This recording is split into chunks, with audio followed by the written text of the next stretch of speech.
Christmas is coming and Newcastle are coming to town. I could have gone into my Michael Bolton voice there, but maybe I've got one vague similarity with Michael Bolton, and let's not even go there. Welcome to Blue Monday, an Ipswich Town podcast. This is the pre-match show for the Bobby Robson derby. It's Ipswich versus Newcastle.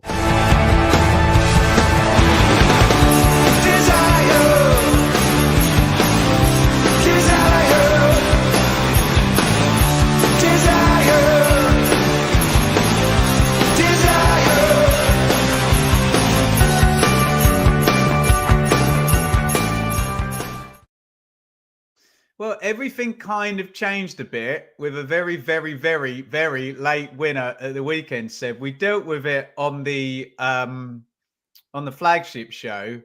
In my mind, the complexion of this fixture completely changed with that win, and also with a yellow card for Liam Delap, but we'll get on to that. Just talk to me about Wolves, and then we'll set up Newcastle, and good evening and welcome. Absolutely brilliant away day. Scenes, as the kids say, limbs in the away end, obviously at the, whatever it was, the 94th minute. And like you say, I think it does change the complexion of this upcoming game, because me and Rich debated it last weekend. You know, we said with what's to come after Wolves, you know, Newcastle, Arsenal, Chelsea, then you get into January and you've got Fulham, Liverpool, Man City, Brighton. The fixtures were starting to look a little bit daunting. So yeah, huge win last weekend. Absolutely brilliant away day. Brilliant moment so far in the season. And it does take a little bit of the pressure off this one, I would suggest, because this is the easiest of the three Christmas games, but it's still a pretty tough one. But last week's last-minute winner does make it a bit more rosy, doesn't it?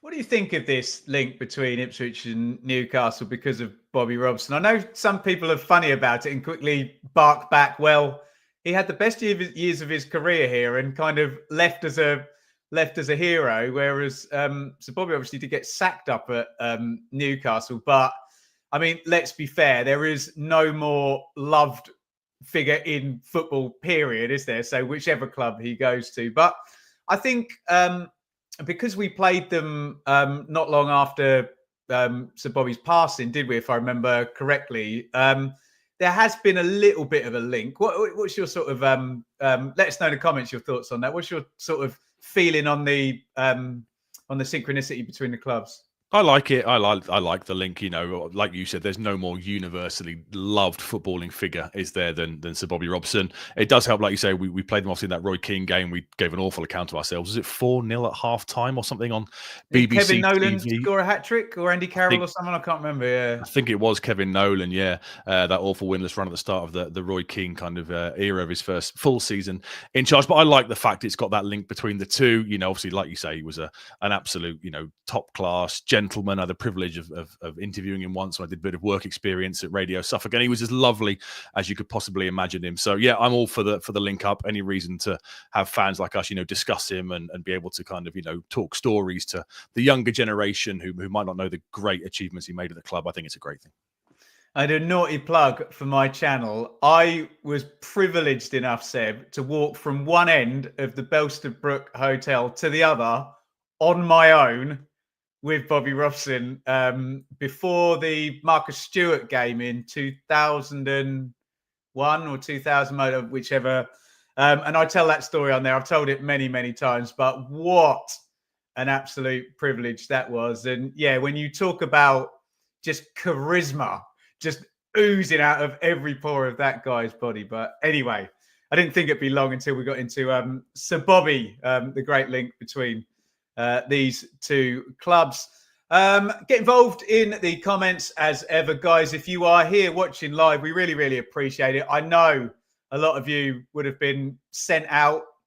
You were going around Morrison's or Tesco tonight doing the last bits of Christmas shopping, or to one of those evil retail parks that are completely round full, even though it's 8 p.m. on a Thursday. We appreciate if you're listening after the fact, if you're traveling into the game, if you're a Newcastle fan, tuning in as well. Massive welcome. Give us a thumbs up. A 5-star review, Seb, really helps on Spotify. We used to say iTunes, didn't we? On Spotify.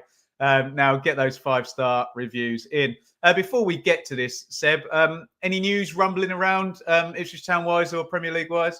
A very quiet week, really, isn't it? I must mention the ITFC fans supporting food banks. The Newcastle game is the December collection game, midday until 2:30, both in the fan zone and opposite Planet Blue. If you pop to @ITFC_FSF on Twitter or X, they'll give you a list of recommended items. And bear in mind the time of year, warm weather clothing is greatly appreciated as well. Those guys do fantastic work. So if you can help out Prematch, please do so and check out their Twitter page for all the details. Apart from that, a quiet week in terms of news. I guess we've had things that aren't ITFC directly linked, but things that may affect us. We've had Wolves appoint a new manager today. That's been confirmed, and we've had the Everton takeover go through. So we were discussing in the green room. We weren't sure what the odds were for Sean Dyche to become the next manager to move on from the Premier League. But two things there that could impact our season. Obviously, Gary O'Neill departing Wolves after our win last weekend, and the Everton thing's been rumbling on for a few months, but it's finally been stamped, signed, and sealed. So what are your thoughts on those two? A new manager bounce for Wolves, and do you think Everton make a change, or do they just get in, see it steady for the rest of the season, and then look to change in the summer with the stadium move? Well, I'll fire Wolves back to you because I got to talk about that a bit on Sunday. I'm honestly quite pleased it's not David Moyes or, I don't know, someone who just is going to immediately turn up and start them scoring points because they've managed 7,000 games in the Premier League. I agreed with Joe's take as well that they are inclined, these Premier League clubs, to just parachute in some guy, that I'm sure the connoisseurs in the chat have heard of, but just, workaday Portuguese manager in Saudi. I'd have been more scared if it was Moyes. What's your take? Yeah, exactly the same. I was dreading Moyes going there because they were more towards the more direct style of football. I thought if he goes in there, he might be able to get a tune out of them with a big guy up front, and that was my fear. They would start scrapping for points, but to appoint an unknown in Premier League standards. I think he was in the running for the Everton job, but for whatever reason, they didn't seem to want him a little while ago. So to me, it seems a big risk. I guess we're hoping it's one of those basket case 3-manager clubs now, aren't we? We're hoping he can't settle at all. And come February, we're sat here again talking about another managerial appointment. Hopefully it's one of those ones. And the Everton one, what's your thoughts on that? I think they will stick with Dyche to guarantee that the first game in that new stadium is going to be a Premier League game, because he'll keep you up. He's out of contract in the summer, apparently. You can then do a successful mission accomplished, parting of the ways, and then they can start their new era with their new spending, etc., and appoint a new manager from a position of strength going into the new stadium. I'd be surprised if they kind of threw it all out with them in a relatively precarious position, given they've got pretty much a survival expert at the helm already. Do you think that's fair, or do you think I'm wide of the mark on that one? I think it's sensible what you said, but these are Premier League owners. I don't think they want him. That's just my kind of sense. So there's almost this sense of you're almost better off immediately doing it now, and it's just unfair, and you just happen to be the wrong guy in the wrong place when we took over, because then you're right, Seb, the bloody transfer window in 2 weeks or whatever. So my take's always been, if you're going through the transfer window with a manager, it's hard to ask, you really are looking for a Big Sam type bump after that, just different managers, same players, new message or whatever. But yeah, I mean, what you say makes sense. But if they're not going to go forward with Sean Dyche, and I'm not in the know on this, I just feel that they won't be, then what are you waiting for?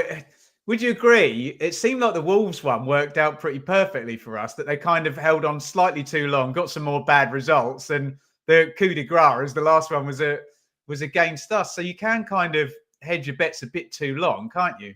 Very much so, yeah. I think, was it El Sacchio, the Wolves-West Ham game was kind of coined the Monday night before we played them last week, and we saw it full time. Second game on the bounce, the players are fighting, and he kind of threw the players under the bus in the post-match, didn't he? So it clearly wasn't not a happy home life, shall we say? But we got the benefit of that one, certainly. And I guess, it'd be interesting to see. I guess the new Everton owners will be ambitious. I think they appointed Mourinho pretty quickly when they took over at Roma, and he delivered a European trophy. So they will be ambitious. It's just a case of, do they stick or do they twist? Be interesting to see.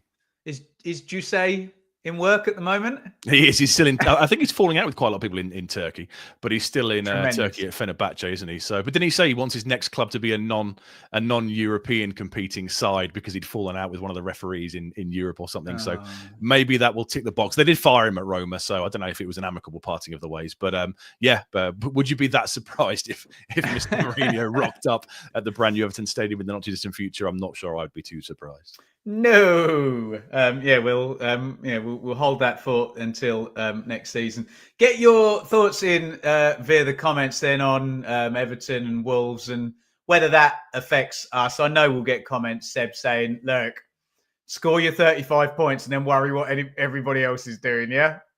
Exactly right. Yeah, you can only take care of yourselves. Last week was a huge victory, a huge boost. We're now closer, 12 points, getting there slowly but surely. And yeah, shut out the exterior noise, look after yourselves, and you haven't got to worry about it.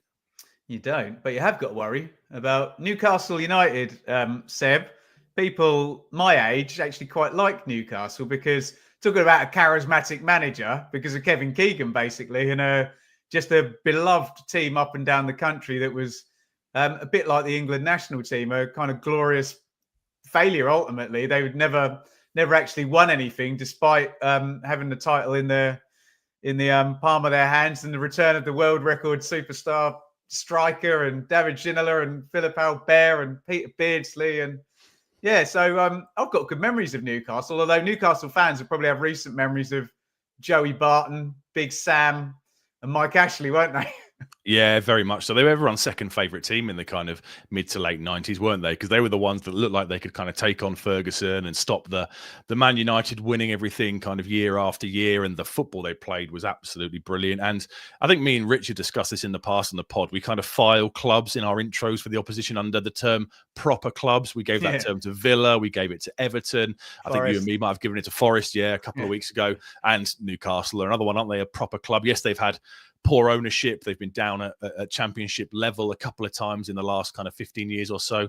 It's a great city. It's a great fan base. It's a big stadium, not as big as it perhaps was kind of a few years ago before the raft of new ones arrived. But yeah, proper footballing club, very much people's kind of favourites in the mid to late 90s. Suffered a lot under the Mike Ashley rule in terms of, cost cutting and on-field performances. And yeah, it looks like they're kind of trying to find their way back. Is it fair for me to say that the Saudi project is stuttering a little bit? It's their third full season now. And are they one of these clubs that are just kind of stuck a little bit at the moment, given the current financial rulings? What do you think on that one? Well, could you not argue that if they had a 5-year plan or a 3-year plan, that they probably went in front of themselves, didn't they? Did they finish like 4th or something in the very first season, when if they'd finished 8th, everyone would have said, oh, great, build on that. I do think, and I know we talk about FFP and finances a lot, Seb, they're another team, and right the way down our stupid pyramid with its ridiculous distributions that I moan about all the time, whichever cliff edge is the next one you want to climb up. Like for us, we now want to go from 1 year of Premier League money and potentially 2 years of parachute money to regular Premier League money. And it looks like this massive cliff to climb at the top. Newcastle want to go from regular Premier League money to Champions League money, don't they? And that seems insurmountable. And despite the fact they've traded pretty well, it still looks like they're going to have to sell to stay on the right side of FFP, or just, as we see some clubs do, just take the hit, take a minus, and gamble on getting back in there. But it's also, I don't know what the stats, I don't know if anyone's got them in the comments. It's quite hard. We'll see how Villa do this year. It's quite hard for teams that are traditionally not in the Champions League. They tend to bottom out a bit when they get in there the first season. It tends to kind of suck the wind out of their sails. And not only do they not get through in the Champions League, they then fall out again. So I think there's a bit of that rather than, but to your point, is that stuttering? I guess so. What's your take?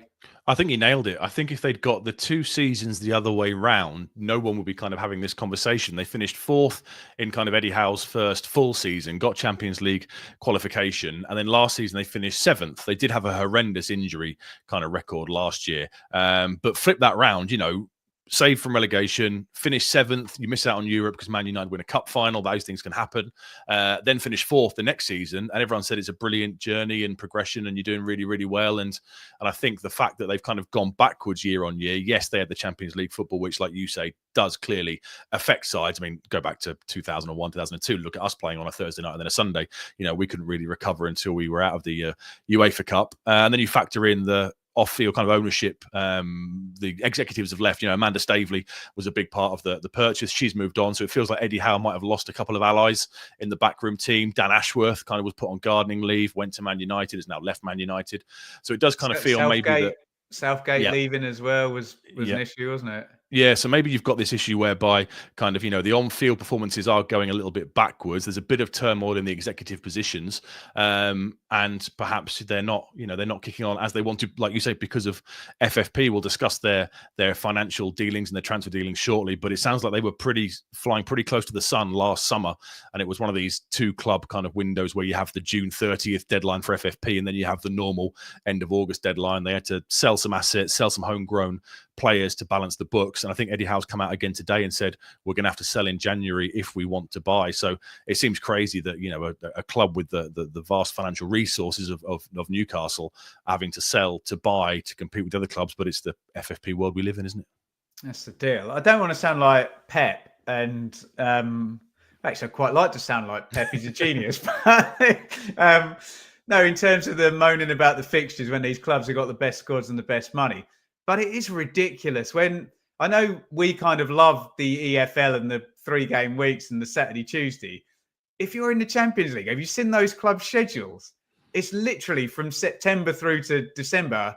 You play weekend, midweek, like every week when you factor in a EFL Cup game or two as well. So I do kind of get it. Are they any good then, Seb? Please say no. They're currently I'll give you some crumbs of comfort this evening. They're currently sat 12th with 23 points. They're 5 points off the Champions League spots, which presumably is their target for the season. Played 15, won 12, drawn.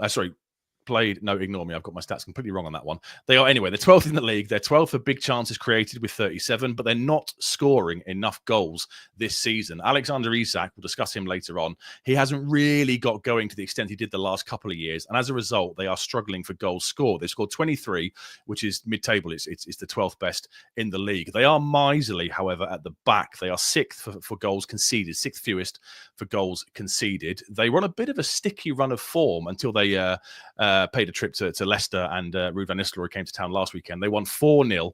That was their only win in the last 5. They had 2 draws, Liverpool and Crystal Palace. The Liverpool game was crazy, a 3-3 draw. They were ahead, they were behind, and then a very late kind of equaliser from Fabian Schär. And 2 defeats. Brentford last time out, I think it was 4-2 in the end, wasn't it?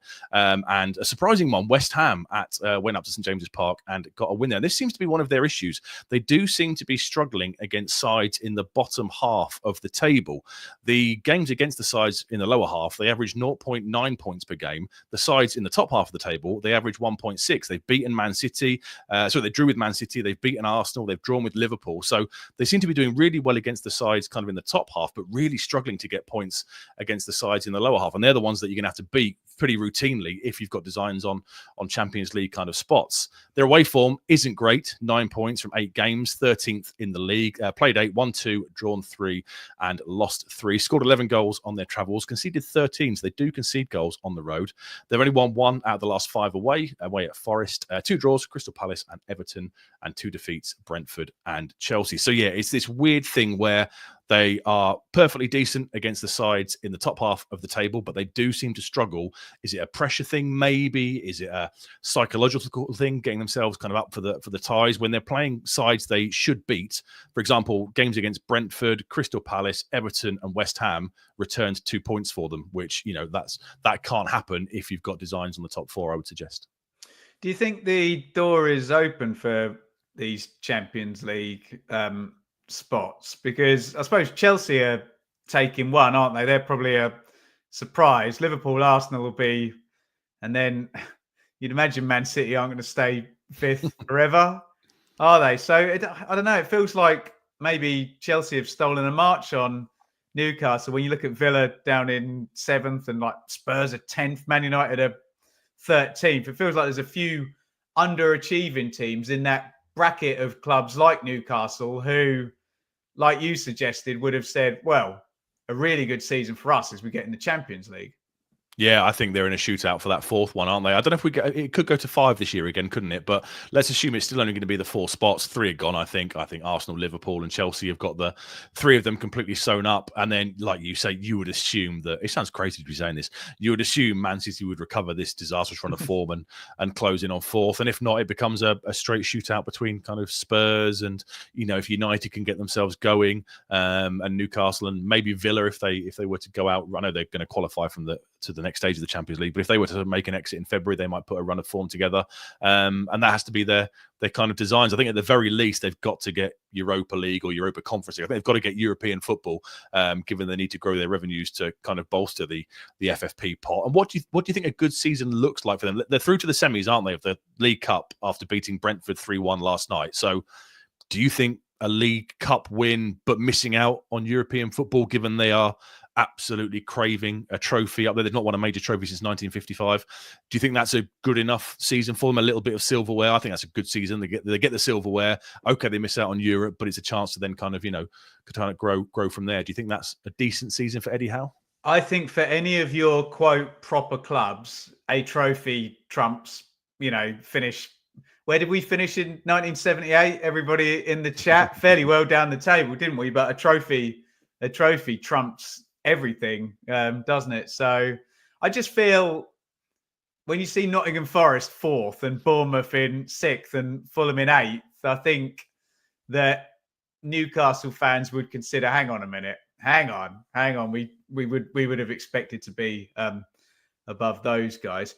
What is your take on Eddie Howe? Because I'm a little bit conflicted. I know you and Richard like to slander and disrespect the wonderful club that is Bournemouth, but he was really good at Bournemouth, wasn't he? And sort of played pretty decent football. I know everyone's kind of like plucky little Bournemouth spending a ton of money in the EFL, but they're really good in the Premier League under Howe, weren't they? And then I think he did the Gordon Strachan trick of timing his time away really, really well. And I remember Simon Jordan saying it, that he was probably very much in the right place. He was probably the best manager Newcastle could have got to start their thing before they can get Carlo Ancelotti in a few years' time or whoever. So I think he's good, and he's still pretty young, isn't he? But I don't know how good he is. He's certainly not as highly rated as he was when,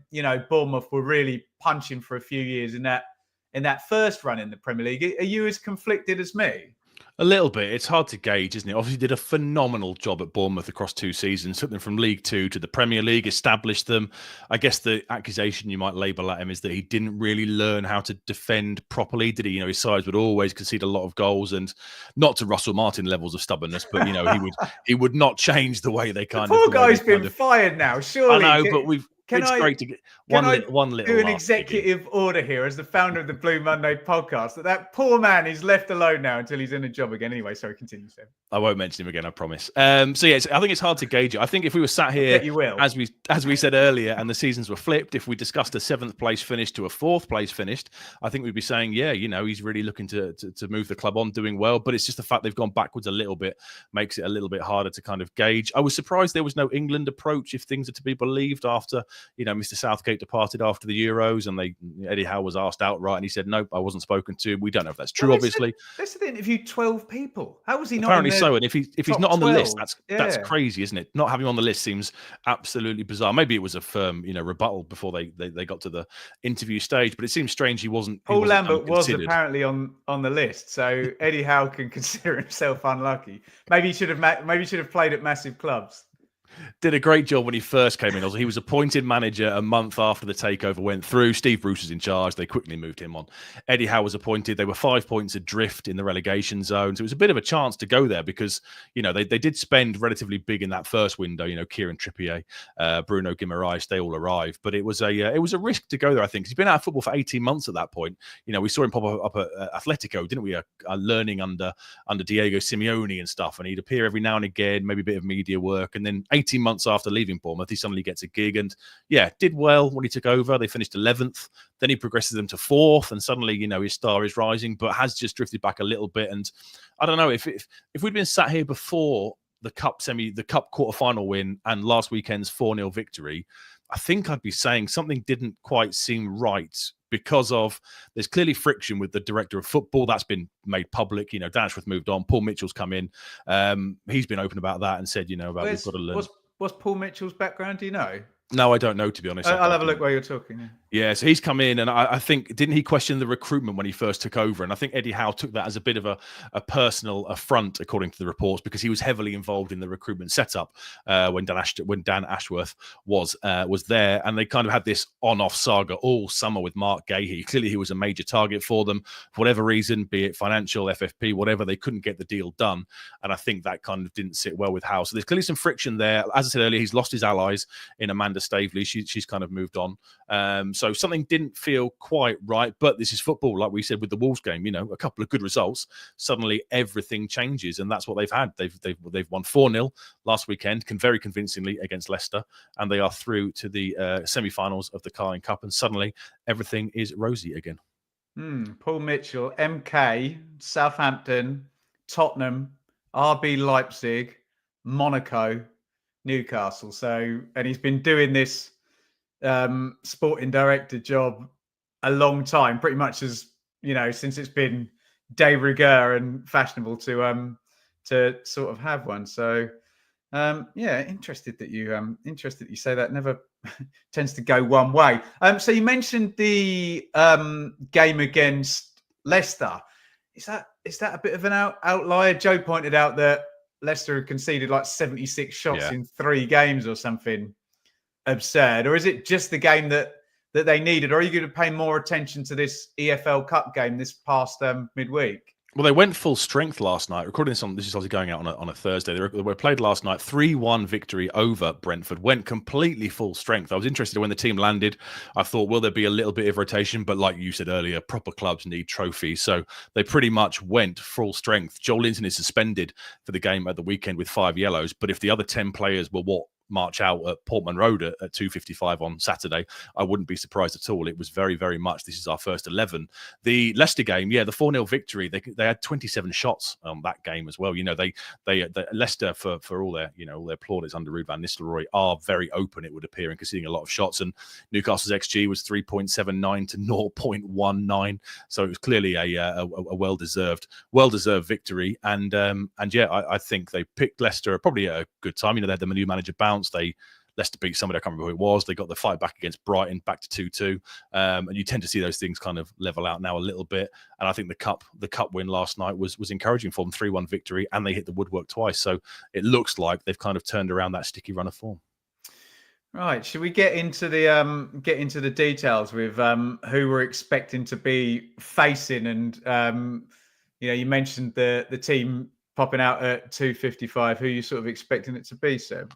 Yeah, if you want to share the screen of all the Monday night football rip-off that we do. So this was their average player positions against Leicester last time out. I didn't do it for the cup game last night. This is Leicester last time out. So it's always a 4-3-3 formation, a slight variation on the 4-2-3-1 we normally see at this level.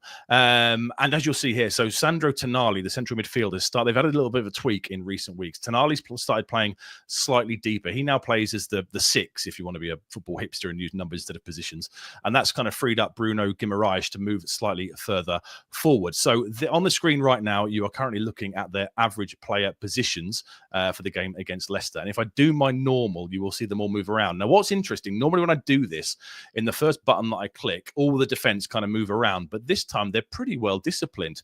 As you'll see, the only person that really moves is Livramento. Fabian Schär, Dan Burn, and Lewis Hall, the left back, they pretty much, their average positions were tying in with their heat maps where they touched the ball. They didn't really move from those positions. Livramento drops slightly deeper to support them.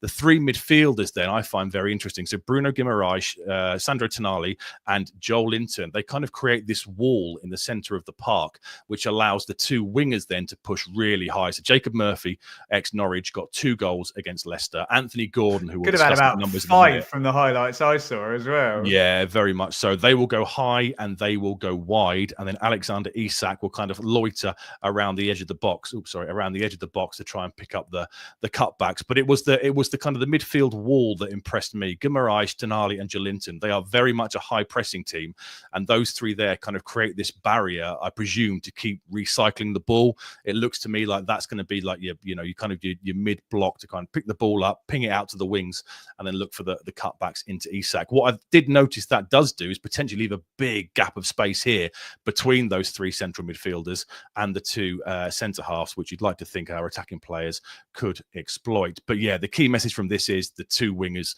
the two attacking players in the 4-3-3, Murphy and Gordon, who I presume will be the same at the weekend. They will go wide and they will go high. So if Joe Linton's not around, then Seb, who kind of fills in that spot? Well, Matty Longstaff I think he was suspended for the cup game last night, so he couldn't feature, but I assume he's probably the most like-for-like replacement. I assume he'll be the one to come back in. They didn't really boost to that central midfield position in the summer transfer window. So they got Tonali back. He had the betting indiscretions that he was banned for pretty much the whole of last season. So I guess you could say he's kind of like a new signing. Lewis Hall was filling in there a little bit last season, but he's moved on and really made the left back position his own this year. He was a loan from Chelsea last year, has been made permanent this summer, but he's certainly made the left back position his own. So the three in central midfield, I'd imagine, will be Bruno Guimaraes, the captain. He's been appointed the captain this summer in place of Kieran Trippier. Matty Longstaff, I think, will probably come in and he'll provide energy and box to box. And then it'll be Sandro Tonali kind of sitting in that deeper lying playmaker orchestrator role. That's what I would imagine they would do. They're pretty high for pressing intensity. They're not overly possession heavy. 50% possession is the 11th highest or 9th lowest in the league. They don't take that many shots. 14 shots taken per game is 10th. Only 4 shots on target is the 4th fewest in the division. They can be open at times. So they haven't conceded many goals, but they do seem to give chances to the opposition. 14 shots conceded per game is the 7th highest. A threat from set pieces, as you'd expect. Dan Burn is 6'7". Jolinton's not playing, but he's an absolute unit as well. 5 goals from set pieces is the joint 4th highest, and they are 7th for touches in the opposition box. So they do like to get forward. I just think they are underperforming on their goal return this season. That's what's kind of held them back the last couple of years. This season compared to the last couple of years. I don't want to do that thing where we realise how many good players all Premier League teams have got, but who are you thinking for key players? Obviously, Anthony Gordon's one with our England hats on that sticks out. Who else? Very much so. Anthony Gordon, 3 goals, 2 assists, very quick. Like I say in the graphic, will stay high and wide. He is 8th in the division for chances created with 33. The main kind of supply route he'll be looking to find is Alexander Isak, 7 goals, 4 assists. Like I said, not quite been as prolific as the last 2 seasons. Missed 7 big chances. He will drift.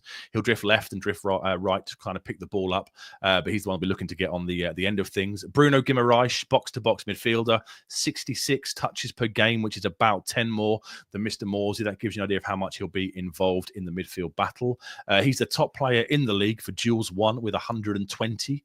Sandro Tonali scored twice against Brentford in midweek. As I mentioned, Dan Burn and Fabian Schär already. They're likely to be the centre half. Sven Botman's been out since March with an ACL. He's closing in on a return, but I think this weekend will come too soon. So Dan Burn, 6'7". Fabian Schär, 6'1". Obviously, we're missing a certain Mr. Delap, so we will have to look at the way we play in terms of the physicality versus their centre-backs. And Tino Livramento has kind of relegated Kieran Trippier to the bench for the vast majority of the season. Bought him from Southampton, kind of got a bit of a run last year with injuries and stuff, but he's really kicked on this season, and he will be a threat down the right-hand side. They've got some issues in terms of absentees. Nick Pope's out with a medial injury, a medial ligament injury, which means that Martin Dubravka will play. He's been linked with a move to Saudi in the window, but he's got the shirt at the moment. Jolinton, already mentioned, suspended for 5 yellows. And Sven Botman isn't quite ready yet.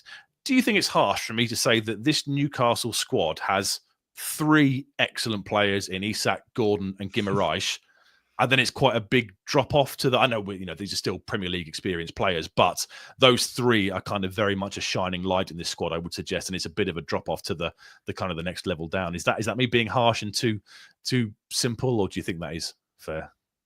I think it might be fair, but I think we might have said that about West Ham, Seb, with Kudus but who was the four of them? Kudus, Paqueta, Bowen, and Anthony or Fulkrug or Paqueta or something, wasn't it? One other, yeah. And we were like, oh, it's all pretty workaday around that. So, yeah, we don't want to it gets tedious, doesn't it? This same, conversation about not only a promoted team, but a double promoted team. On their day, it'll be enough. Won't it, for them? But I don't think it's harsh to say. And we've seen Newcastle over the years have a whole host of sort of flamboyant, what do you call them, luxury players. So no, do you think it's harsh?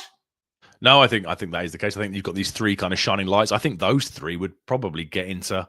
I could even see them in the Liverpool lineup. Well, Gordon would, wouldn't he? Yeah. Yeah, and Isak, I would suggest through the middle. I'd put him ahead of someone like Darwin Nunez or Diego Jota. I think they've got those three who would pretty much get into most sides. City are being linked with Bruno Guimaraes, given their central midfield issues. So, yeah, they're the kind of the three gold kind of crowns of the squad they'll be looking to hang on to. They won't want to sell them, even if they have to, for kind of FFP to kind of reinvest in the squad, because I think they're quite a way out on the rest of the team. But like we said, we've just listed some players there. We've shown you some graphics to make this maybe look like a bit of a daunting process. But two key facts: they played in the week, so we've had an extra 3-4 days of rest time. They won't be back on the training pitch for this game until this afternoon and travelling down tomorrow, so that goes in our favour.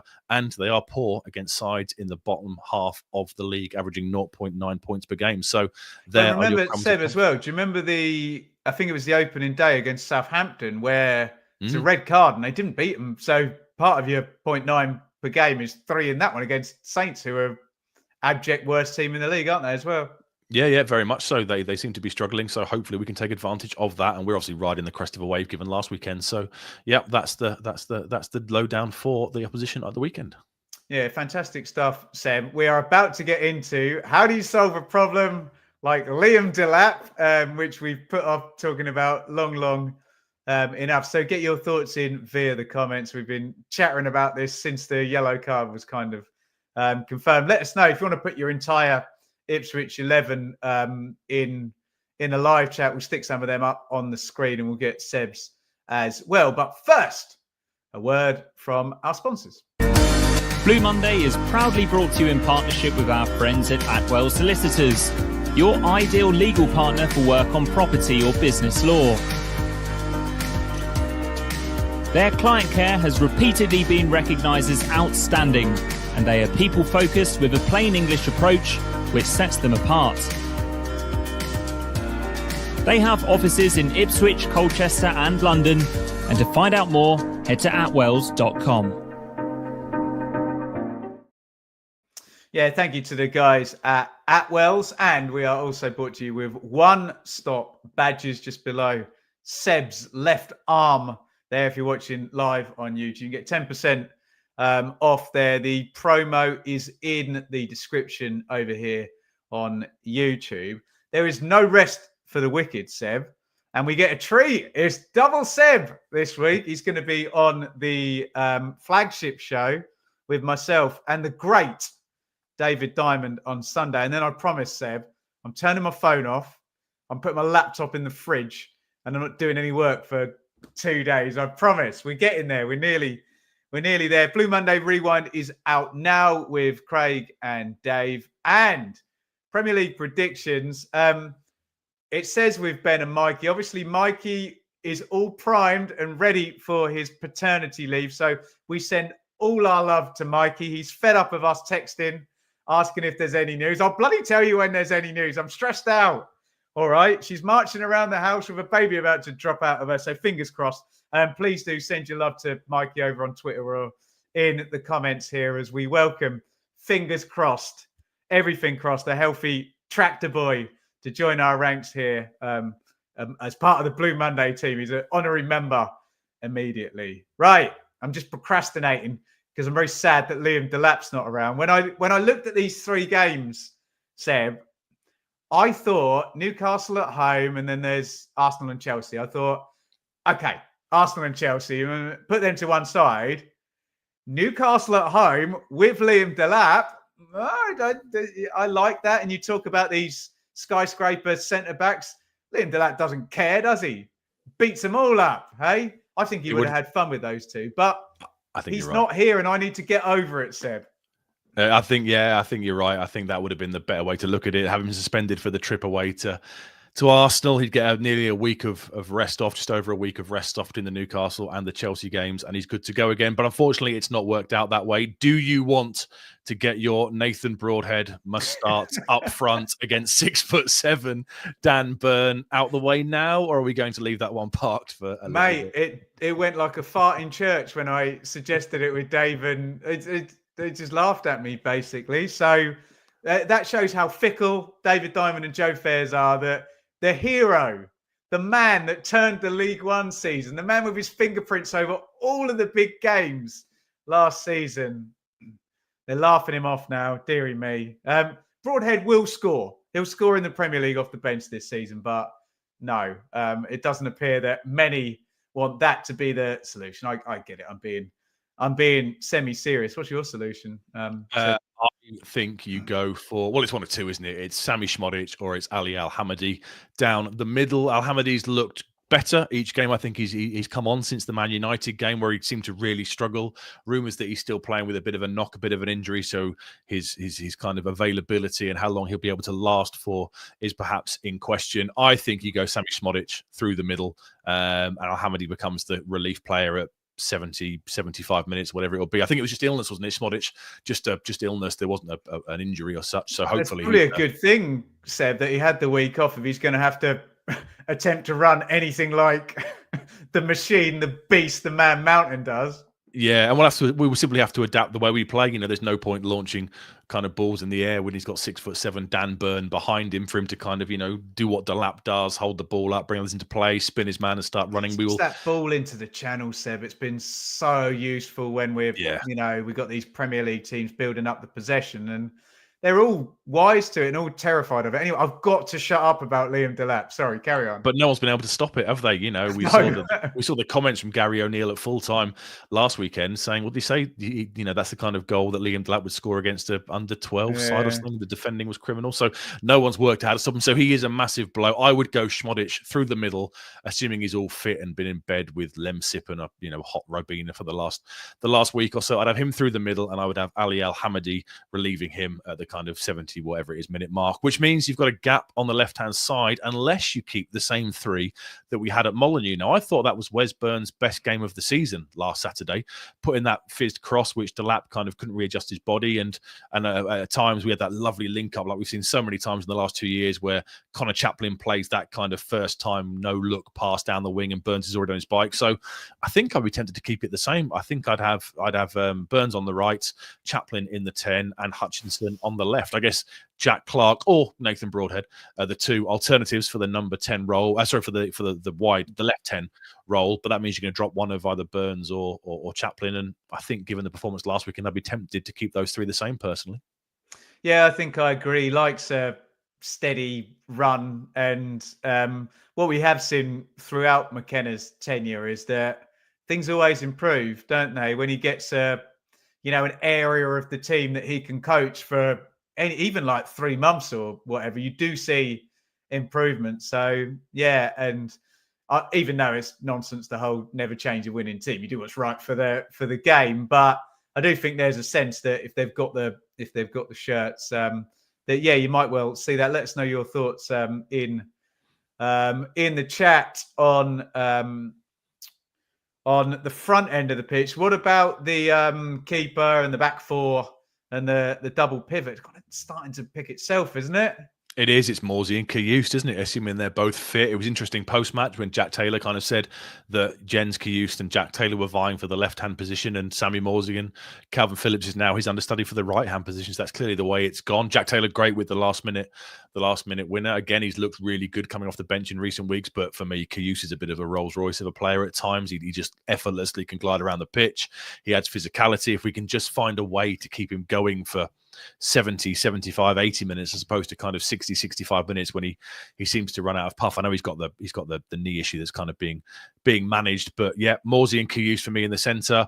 The two centre backs pick themselves. It's Dara O'Shea and it's Cameron Burgess, who again was excellent. Didn't think we were going to be saying that. I really didn't. No, I wasn't sure we were going to properly see him again. When we went out the Cup to Wimbledon, I kind of thought, oh, that might be kind of one of the last times we see Cameron Burgess, because Jacob Greaves, one of the highlights of the first few games of the season, paid big money for him, started the season really, really well. But Cameron Burgess, fair play, absolutely phenomenal. No matter who he goes up against, if it's a quick striker, if it's a physical striker, he just adjusts his game and makes it look effortless. And yeah, I'd assume we'll get him tied down to a new contract soon, because they extended his deal in the summer. He's out of contract next year, and they'll look to get him tied down, because he just looks like he's, for a player that we signed for 750 grand from Accrington, playing left-sided centre-back in a back three, League One level, the journey he's been on is phenomenal. I can't remember if it was Dave or Joe said on the Flagship, he's one of the best adverts for Kieran McKenna's coaching, and that's completely true, isn't it? He's just moved up a level effortlessly. So there's your centre backs. Leif Davis, obviously. There's a pretty high bar for adverts for Kieran McKenna's coaching, I've got to say, isn't there? True, yeah, very, very true. And then it's just the right back, I guess. Harry Clark got the nod last weekend. It seems like Ben Johnson wasn't quite fit. I thought that he marshalled Cunha really well in the first half last week. Yeah, that's no mean feat. Exactly, yeah. Second half, he got him away from a few times. I'm not sure if that was fitness, maybe. Harry Clark's not played a lot of football. But I don't think he did anything wrong. So again, if it was Clark and Burns down that side, I'd have no issue. Or perhaps McKenna will want the kind of the Premiership nous and know-how of Ben Johnson, because that's their threat. That's Newcastle's Anthony threat. Gordon and Lewis Hall as well. Yeah. And if the average positions are to be believed, whoever plays that central midfield role on the left will tuck in that side as well to create an overload. So I wouldn't be that surprised if it was Ben Johnson kind of backing up Wes Burns a little bit. No, I wouldn't be. I agree with Paul in the chat here. Johnson against Gordon, and we've said it before on the pod that if you make it 10 versus 10 and you got one job, mate, do not let Anthony Gordon run past you into the box, because you know what's going to happen then. Maybe that's the way forward. But yeah, obviously disappointing that I'm going back there, that the star player of the season is not here. But hey, everyone misses their star player every now and then. And I guess, Seb, with one door closes, another one opens for somebody else. And I'm sure Kieran McKenna will try and accentuate the positive if it is, say, Smodics, where it's like, well, look, they've got no data on us with Smodics at number 9. We can play slightly differently. We can keep them away from the centre halves. We can have their two centre halves doing nothing, and then they'll have to address that pretty quickly in the game. What are they going to do? And you can get the first shot in the game of cat and mouse tactically, which should be a good one between Eddie Howe and Kieran McKenna. Yeah, and potentially maybe it will do Delap some good to have a bit of a rest. He has been flogged since the Spurs away game when George Hurst went down. He's kind of, it was very much 60, 65 minutes, pretty much religiously, wasn't it? In all the games when we had George Hurst available to come and step in. We had George Hurst start at Brentford to give him a bit of a rest. But since then, I think it was the Bournemouth game where he was kind of talking to the bench, I think at 60 minutes. And McKenna said, give me 5 more minutes. And 20 minutes later, he was still on the pitch. So we have been flogging. That sounds very Warnock. We have been flogging him, haven't we, for the last few weeks? And maybe a week off will do him a bit of good as well. It's a busy period with games coming up. So, yeah, it's just unfortunate the way it's fallen this way round, rather than potentially miss the Arsenal game, which is a complete free hit anyway, isn't it? And maybe we'll see a Lazarus-like return for George Hurst at some point. If on Instagram he's running around his kitchen with his dog. So potentially, maybe he might be closer to a return than we were thinking. I didn't think we'd see him until maybe kind of Fulham or the FA Cup third round tie against Bristol Rovers in a couple of weeks' time. But it could be like Holloway, where I'm not saying come back in the starting lineup, but suddenly he might be back on the bench. You'd never ever know. Give me 5 more minutes, lad. 5. I'll pay you your goal bonus. Give me 5 more minutes, lad. Brilliant stuff. We are going to go to the FPL segment. Get your questions in for Seb to round this one out. But this is FPL in association with Brett Vale, who are currently welcoming new members on a second club membership for £499 to play from 1st of October to 1st of April 2025. No joining fee.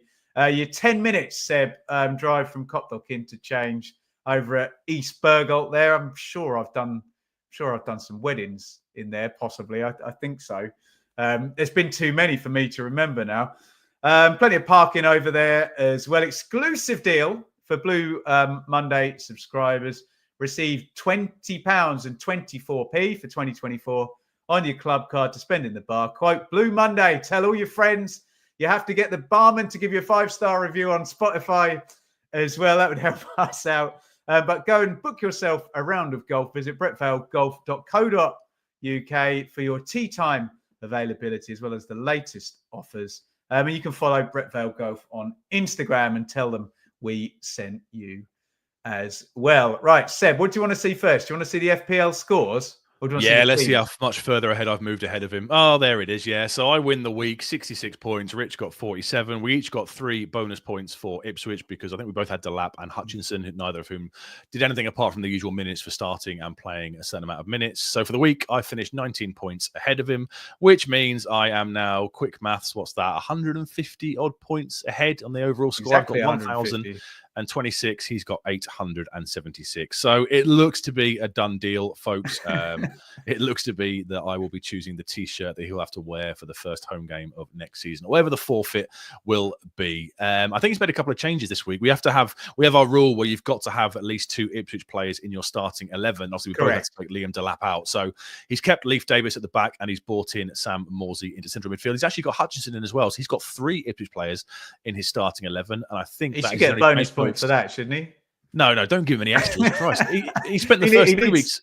Needs all the points he can get. We send our love to Richard as well. He's just moved house, bless him, as well. So he's really having a very stressful week, even with Christmas as well. Carry on. He spent the first 3 weeks putting in players that were then going to play Ipswich the following weekend, like Brian and Buomo, and then he scored 2 against us. So, no, he gets absolutely no sympathy from me. He's put Nicholas Jackson in up front there. I can see there for some reason he dropped Ollie Watkins to the bench. So, yeah, a couple of changes for Rich. He's still got Cole Palmer as his captain. My side, I haven't changed anything in terms of transfers. All I've done is bring in, I've had to bring in Leif Davis to go to a back 4 and put Liam Delap on my bench. So, my 2 Ipswich players are Liam Davis and Leif Davis, and Amari Hutchinson. No other changes. Tune in next week to find out how many points further ahead I have moved of Rich before he gets rid of this feature. By the way, Liam Davis, what a player that would be. Oh my God. That's got me all excited. Get your questions in. We're going to get your predictions in as well. You'll be very disappointed to know, Seb, that I've predicted a home defeat on the show with Mikey in this one. Mikey went for a 1-1 draw, so that's the good news. I can't get past Liam Delap not being there. I'm sorry. I've gone 0-2 Newcastle. So boo me in the chat. Go on, do it. I really hope I'm wrong. I hope it's the other way around. But yeah, self-preservation maybe. Seb, what's your prediction, matey? I've gone the same as Mikey. I'm going to go for a 1-1 draw. I think it would be tough to win this game. I know I've mentioned they're not great against sides around the bottom of the league. They don't score that many goals, but they are kind of miserly at the back in terms of scoring against them. They give us chances, but without Liam Delap, I'd be impressed if we could score more than one. So I'll go for a positive 1-1 draw, keep a little bit of momentum going before what's to come in next week, midweek, and Monday after that. So yeah, a 1-1 draw. I'd be pretty happy with that, I think, given their quality. Let's be honest. You up for some questions, Seb? Fire away. Right. This one is from Dan. When do we expect Tuan Zabi to return? It wasn't surgery, was it? I don't think, but they were suggesting it's going to be a long time. So I'd be amazed if we saw him before kind of, what we're thinking, February, March time. Do these things tend to be 3 months for severe hamstring strains or so, I would guess? And it's only been 2-3 weeks at this point. So yeah, I'd imagine probably maybe late February, maybe March time. I guess they've not given us any timescales. That might be encouraging, but certainly not for the foreseeable future. No. Paul, Ferguson on loan for Brighton. That'd be brilliant, wouldn't it? In a heartbeat, in an absolute heartbeat. Yeah, I'd drive there, pick him up. But didn't the Brighton manager, didn't he come out and say that he doesn't want to loan him out and he's going to be part of the squad and he's going to be involved? So yeah, if we could get him, absolutely brilliant. Yeah, absolute no-brainer. Go and get him because he's basically the same as Liam Delap. He's just physical and quick and powerful. Seb, and no knows one's the goal the is. same as Liam Delap. Seb, sorry, yeah, it's a similar profile to Liam Delap. Liam Drogba. Liam Davis. He's if you can get Evan Ferguson, go and do it in a heartbeat. This is a great question. If you had to put a centre half as a striker on Saturday, Who would it be? Well, so you've either got to go. I'm still impressed with Michael Keane's goal for Everton against us. Is it the case you just go for the biggest one? Do you not think Luke Wolfenden might be quite funny? He'd be capable of bending one top corner. I don't know who you put it in. It's going to be Burgess, isn't it? Against 6'7" Dan Burn, yeah, I'd put whether he is 6'4" Cameron Burgess. Well, we saw that once. What was the home game where we just couldn't score? Was it Lincoln? We had a load of shots in the League One campaign. I think for the last 15 minutes, Cameron Burgess kind of get him up there. Went up front. Yeah, we went a bit old school, didn't we? Yeah, I'd throw Burgess up there, get it in the mixer for him. Paul Warhurst was the best one. Do you remember when he went up front in Blackburn's title winning and he turned into a striker? I don't think I think he went up front for Sheffield Wednesday, actually. I think I'm misremembering that. But then Blackburn signed him. I am misremembering. There you go. Colin, Ben said we plan to do something for our dear Sir Bobby Robson. Seb and I will both hold our hands up right here and right now and say that when we're on with David Diamond, there's only one person who's going to be speaking about Bobby Robson, and it ain't going to be us. So we'll get Dave's. No doubt there'll be something comes up, and Dave will have some story that he hasn't told before. So we will. We know our place, Seb, don't we? Absolutely, yeah. Bow down to the great man, Dave. He'll do a great job for that. Could we get Marcus Rashford on loan? I mean, it'd be lovely, but I don't think so. There's probably 350,000 reasons a week why he wouldn't come to Ipswich. I'd imagine he's got designs on PSG or Barcelona, or maybe Ruben Amorim will turn it around. But I would be shocked if we manage to get him. If we do, then the FFP has truly been pushed to the absolute limit, I would suggest. Adi, have we finally put to bed about Muric? Adi, I'm sorry, it doesn't work like that, mate. Next time he does anything wrong, conversation comes back up. I think with football fans, Seb, you need 6 months clean slate. But for a goalkeeper, football fans really, really double down on suspicion, don't they? I'm not saying that's right or wrong. I'm just saying that's what happens. He seems to be in a point now where anything is going to be jumped upon, isn't it? You know, I was right in line with the Cunha goal, and it took a nick off. You know, obviously Muric is beaten at the near post. It did take a nick off Harry Clark. It's not a huge deflection, but straight away, I think without realising that, people were saying, you know, Muric had messed up again and shouldn't be beaten at his near post. And I'll just go back to what Joe said brilliantly a few weeks ago on the podcast. If he had the cross-claiming ability, the shot-stopping ability, and didn't make the errors, he wouldn't be at Ipswich Town. He'd probably be in goal for Newcastle or Spurs or somebody else. You know, you have to accept that with the excellent areas of his game, there are problems. And I thought he came at several times at the last Saturday at Molineux and just clutched the ball out of the air brilliantly. And that's what he gives you. And yeah, until he makes the next error, I'm afraid it won't go away. And yeah, I back him fully. And yeah, I think he'll be our number one for the entire season. Even if he makes another Rick, I don't think McKenna will drop him. And I wouldn't either. Yeah. But as ever, free speech ahoy. If you don't trust him, that's your right.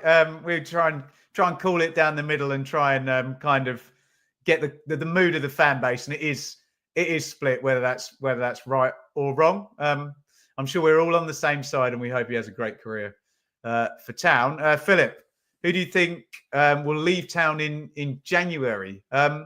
It's one of those, Seb, where the likely value of players in terms of transfer fees that would go against the money that we're now able to bring in with TV money, against the fact that they were probably signed in League One. I don't know what the benefit to the club just not keeping them around or deregistering them or having them training is, but I don't get he mentions Mas Luongo there. I don't get what you benefit from going to, I don't know, Sheffield Wednesday for 4 months or whatever.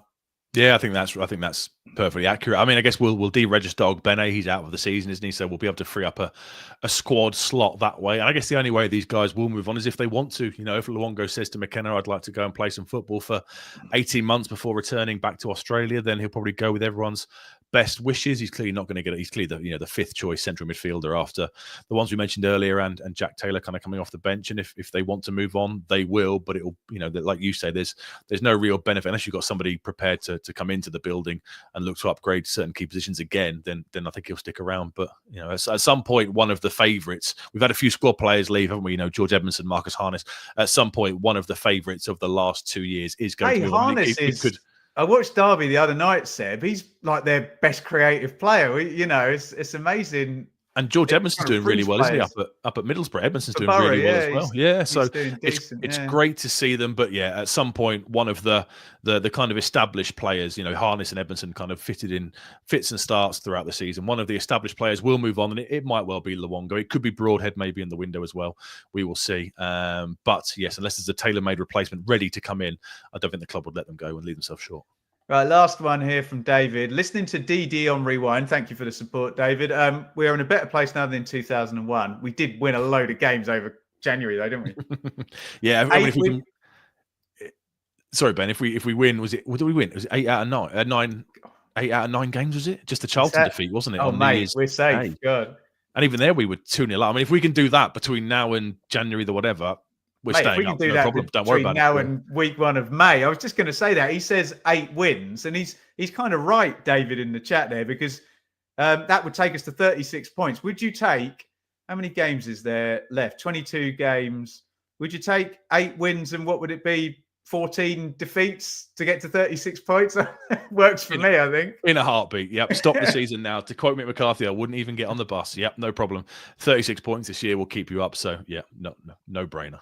There we go. Brilliant stuff. Seb, thank you so much. We'll see you again on Sunday night post Newcastle. Thank you, everybody. I know you guys are busy with family stuff and with Christmas stuff, so we really do appreciate you joining us right here, right now. We'll be back with the flagship show, 8 p.m. It will be myself and Seb with David Diamond, and then some stuff will happen. In fact, I think Seb and I are going to do a little bit on Arsenal. We'll pre-record that and we'll get that out to you maybe, I don't know, on the 24th or on Boxing Day morning or something of that nature, like you need us to tell you about Bukayo Saka and Martin Odegaard. But there you go. Thank you, everybody, for watching. If we don't see you for the flagship, have an amazing Christmas. Don't think about football for a day. Enjoy your families and eat lots of food and drink lots of wine. Seb, goodbye to you, matey. Goodbye, mate. See you soon. Thank you for watching, and bring on the Geordies. Yeah, bring on the Geordies. Come on, you Blues.